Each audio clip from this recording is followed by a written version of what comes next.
Clara Metzger was born August 15, 1886, in Rawson, Germany, the seventh child in a very religious family. So devout was her family that Clara's father often assisted the priest in church affairs. Clara grew up with that same devotion, even considering for a time becoming a nun. Now, in process of time, she went to work learning the trade of a cook. It was during that time that she met a young man, Alois Hollingshouse. At first, she was not very impressed with the young postal worker because he showed no interest in her church. She informed him that she would not marry any man that did not practice as she did. Quite suddenly, he started going to church and became active. The relationship continued, and they set a date to be married. Meanwhile, Clara loved to read and read many of the books in the large library of the home where she worked. In time, she had read many of the volumes and wanted something different. Sophie Cryerly was a vendor who regularly brought eggs and vegetables to the home. Clara asked Sophie if she had any books Clara could read. Sophie asked if she liked to read history. Clara responded that she loved to read histories. So without any introduction or explanation whatsoever, Sophie handed Clara a copy of the Book of Mormon. Clara began reading it and could hardly put it down. As she read the book, such a feeling came over her, and even though it was hard for her to understand, she felt compelled to finish it. She did, and waited anxiously for the day when Sophie would return. "Well, how did you like the book?" asked Sophie. "Oh, I loved it," answered Clara.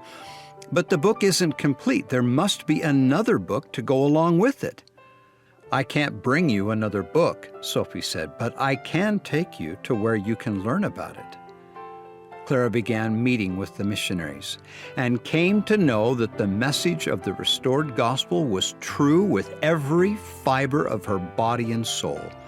She was baptized in icy German waters December 10th, 1910. What was she going to do now? How could she tell Alois that now she could not marry him unless he became a member of the Church of Jesus Christ of Latter-day Saints? She decided she couldn't. But the wedding day was drawing nearer. What to do? Finally, she concluded that she would run away. She bought a ticket to London and began packing her bags to leave. As she was packing, there came a knock at the door, and when she opened it, there stood Alois. The two of them had a regularly scheduled date night, but this was not it.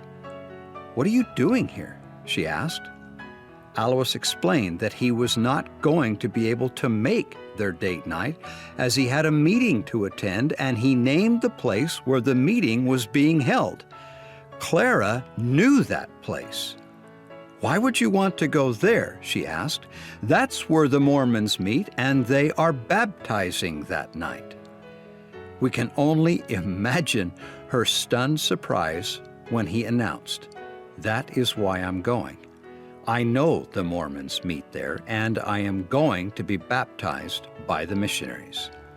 And again, imagine the joy Alois felt to learn that his beloved was already a member of that church.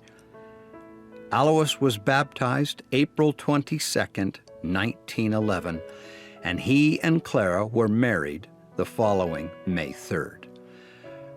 As a result, both Alois and Clara were bitterly disinherited and angrily disowned by their families.